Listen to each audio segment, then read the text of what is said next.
Tiniyak ni Pangulo Aquino ang pagsasaayos ng ilang detalye sa binubuong framework agreement ng Pilipinas at Amerika kaugnay sa increased rotational presence ng US military sa bansa.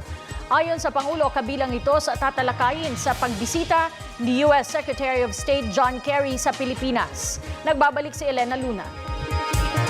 Parang nag-interest naman yata sa magkabilang panig na hindi lalo painitin ang issue.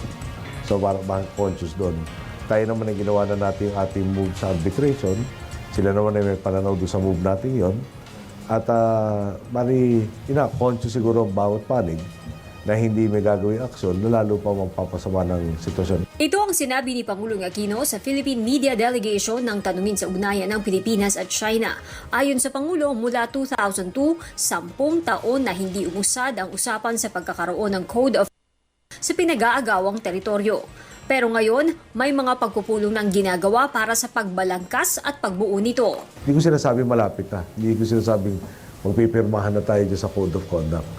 Pero yung para makumbinsi lang lahat na pag-usapan na nga ulit to. At talagang pinag-uusapan naman, palagi ko mabante na yung ating solusyon para dito sa mga hidwaan tungkol sa pinagtatalunan mga isla at formation sa South China, West Philippine Sea.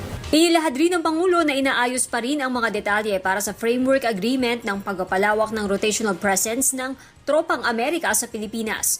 Ipapaabot daw niya ang mga saloobin tungkol dito sa pagdating sa Pilipinas ni US Secretary of State John Kerry. Si Kerry ay pinadala ni US President Barack Obama matapos kanselahin ng mga biyahe sa Asia dahil sa government shutdown sa Amerika.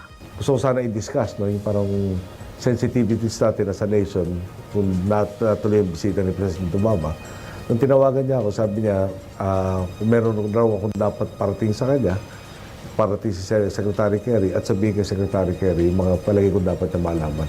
So when Secretary comes to Manila, then we can discuss that in fullest terms and perhaps parang you agree on so many things, but yung actual putting the exact words to indicate your meeting of the minds, we still have a little bit of work to do on that. So I think we'll get a better understanding by that time, things that we can do and things that they can do. And siyempre, kaibigan tayo, may give and take.